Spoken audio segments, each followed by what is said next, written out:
आपकी असफलताओं का जिम्मेदार कौन? वो सुना है ना आपने, बुरा जो देखन मैं चला, बुरा न मिलया कोई, जो दिल खोजा आपना, मुझसे बुरा ना कोई। आपकी असफलताओं के लिए जिम्मेदार कौन है?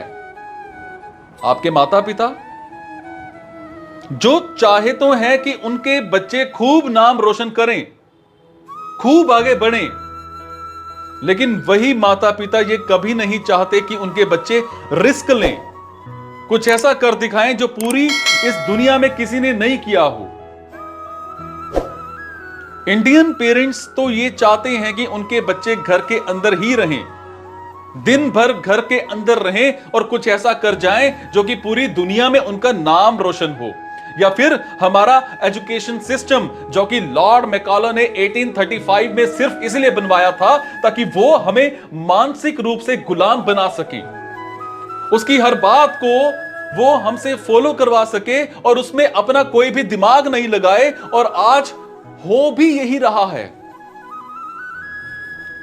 जब भी हमें व्हाट्सएप पर कोई न्यूज आती है, चाहे वो फेक हो, हम अपना बिना दिमाग लगाए, बिना सोचे समझे उसे फॉरवर्ड करने में लग जाते हैं, क्योंकि हमें एजुकेशन सिस्टम ने सेल्फ अवेयरनेस जैसी कोई चीज दिखाई ही नहीं है, सिखाई ही नहीं है।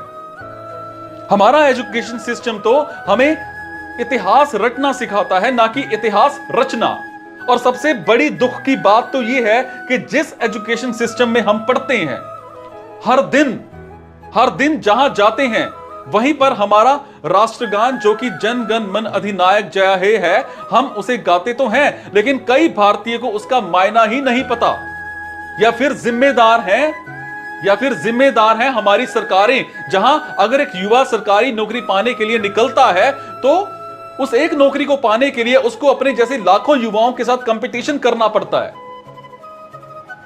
चलिए मान लेते हैं सब आपके असफलता के जिम्मेदार हैं, लेकिन कई सालों से इन्हें जिम्मेदार ठहराने के बाद भी क्या आप सफल हो पाए? नहीं, बिल्कुल नहीं, और हो भी नहीं पाओगे।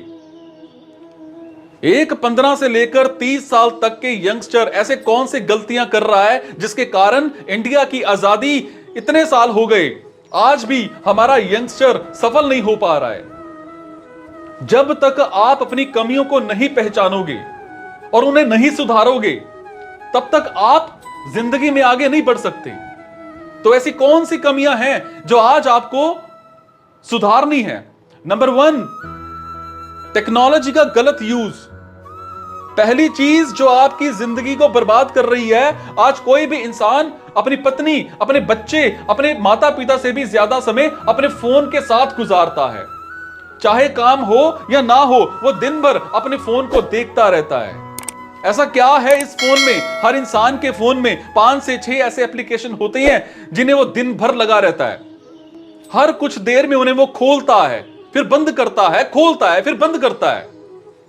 उसे ये बात बहुत अच्छे से पता है कि इससे उसका बहुत सारा समय बर्बाद हो रहा है, लेकिन उसके बाद भी करता रहता है। वो रील्स देखता रहता है जी, रील्स 2-2 घंटे, 3-3 घंटे, पता नहीं क्या देख रहा है। शर्म आनी चाहिए। नंबर 2, यंगस्टर्स का रिलेशनशिप। दूसरा सबसे बड़ा कारण है कि आजकल के जो यंगस्टर्स हैं, उनका रिलेशनशिप जो साल में मौसम की तरह कई बार बदल रहा है जी। पहले ये परेशान रहते हैं कि हमारी जिंदगी में कोई है नहीं, जब कोई आ जाता है तब परेशान रहते हैं कि ये आया क्यों, और जब वो उसे छोड़कर चला जाता है तो फिर परेशान रहते हैं कि इसने हमें धोखा दिया। और इसी धोखे से उभरने के लिए वो अपनी जिंदगी के कई साल बर्बाद कर देते हैं, सैड सॉन्ग सुनते हैं,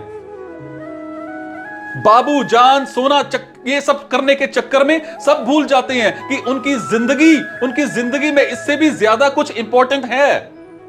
पहले वो एक दूसरे से प्रॉमिस करते हैं कि एक दूसरे के साथ रहेंगे, लेकिन फिर वो ना दोनों एक दूसरे के साथ रहते हैं और ना ही ये समय उनके साथ रहता है, सब कुछ निकल जाता है। नंबर 3, इनोवेशन का ना होना। तीसरा सबसे इंपॉर्टेंट कारण है हमारी सोच में इनोवेशन का ना होना। आज हम इंडियंस बहुत ही फक्र के साथ कहते हैं, और होना भी चाहिए, कि हमारे सुंदर पिचाई गूगल के सीईओ हैं, सत्य नडेला माइक्रोसॉफ्ट के सीईओ हैं, इंदिरा नोई पेप्सी के सीईओ हैं, और ऐसे बहुत सारे इंडियंस विदेशी कंपनियों के लिए बहुत अच्छा कर रहे हैं। लेकिन आज हमें और हमारे देश को इस बात की जरूरत है कि हम ऐसी कंपनियों में नौकरी करने की बजाय ऐसी कंपनियां खुद खड़ी करें। लेकिन हमारे देश में तो उल्टा ही हो रहा है। फ्लिपकार्ट और पेटीएम जैसी बड़ी कंपनियां बनाने के बाद भी हमने उनका मालिकाना हक विदेशी कंपनियों को दे रखा है। अगर हम ध्यान लगाएं कि बड़ा नौकर बनने से अच्छा है कि हम छोटा मालिक बन जाएं, तो हम अपने लिए और अपने देश के लिए बहुत कुछ अच्छा कर पाएंगे। खुद की गलतियों को जानने के बाद भी तब तक काम नहीं बनेगा और जब तक हम उन गलतियों को सुधार ना लें। नंबर 4, करके दिखाने में भरोसा रखें। मेरी यह बात हमेशा याद रखना कि इस दुनिया को सुनाई कम और दिखाई ज्यादा देता है, इसीलिए आप बोलने की अपेक्षा करके दिखाने में भरोसा रखें। कई बार आप अपनी फैमिली पर गुस्सा हो जाते हो कि वो आपकी बात नहीं मानते। क्यों माने? सालों से आप सिर्फ बोलते तो आ रहे हो कि मैं ये कर डालूंगा, वो कर डालूंगा, लेकिन आपने उन्हें करके क्या दिखाया? जिस दिन आप उन्हें करके दिखा देंगे, सिर्फ फैमिली नहीं, मैं कहता हूं पूरी दुनिया आपकी बात मानेगी। नंबर 5, खुद के साथ एक्सपेरिमेंट करें। आपको अपने साथ एक्सपेरिमेंट करना होगा। दुनिया जरूर कहती है कि एक लक्ष्य बनाओ और उसे हासिल करके दिखाओ, लेकिन उस एक लक्ष्य को बनाने से पहले आपको कई बार अपने साथ एक्सपेरिमेंट करना होगा। जैसे हुसैन बोल्ट बहुत ही अच्छे क्रिकेटर थे, लेकिन उन्होंने अपनी प्रतिभा को पहचाना और दुनिया के सामने तेज धावक बने। महेंद्र सिंह धोनी जो पहले बहुत ही अच्छा फुटबॉल खेलते थे, लेकिन अपने आप को जाना पहचाना और भारतीय टीम के सर्वश्रेष्ठ कप्तान बने।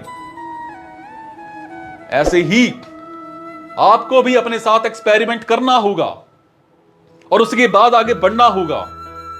अब इस एक्सपेरिमेंट में आप कितनी बार गिरेंगे, लोग आपको बुरा भला कहेंगे, ताने मारेंगे, कहेंगे ये तुम्हारे बस की बात नहीं है, लेकिन तुम कभी हार मत मानना, अपनी गलतियों को पहचानना, उन्हें जानना, उन्हें ठीक से करना और जिंदगी में आगे बढ़ना। भगवत गीता में भी हमें यही समझाया है कि हमारे हाथ में सिर्फ कर्म करना है, फल का अधिकार हमारे हाथ में नहीं है, वो हमें ईश्वर देंगे। अच्छे कर्मों का अच्छा फल और बुरे कर्मों का बुरा फल, इसके लिए आप हमेशा तैयार रहिए। और आशा करता हूं कि मेरी ये बातें आपको कड़वी तो लगी होंगी और समझ में भी आई होंगी।